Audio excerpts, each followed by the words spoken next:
L'on aurait souhaité marquer un arrêt majeur sur la femme en ce mois d'octobre rose, mais les circonstances du 7e samedi vélo nous obligent à s'intéresser, sinon à congratuler davantage, Abdourahmane Amadou, vainqueur de cette précieuse étape.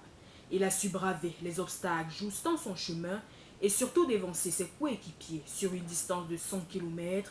Il est premier devant Abdou Karim, sorti deuxième, Djoukoué, arrivé troisième, Ngemo, quatrième. Je suis bien préparé et cette fois-ci, l'année dernière, j'ai pris le maillot jaune, mais avec cela, après avoir chuté, j'ai perdu le maillot et j'ai même dit l'année dernière que moi-même, je rêve et j'envisage apparaître sur les photos de Transtar. Donc l'objectif reste le même, rester focus à moi-même. Sur les 16 km de marche impartis chez les dames, Liliane Zofo marque une fois de plus son territoire et conserve la première place, suivie rapidement de Melingui. Au début, j'étais la première, comme vous l'avez si bien dit.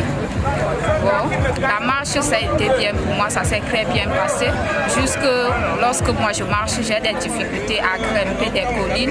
Et je vais dire, c'est au niveau de la colline Chapelle Mousso que Zofo est venue me rattraper. Et elle a mis, d'habitude nous marchons, je mets mes énergies à 100%.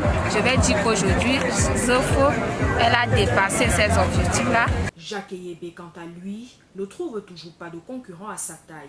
Il parcourt 20 km en 1h50 minutes, soit un record supérieur à celui du mois dernier.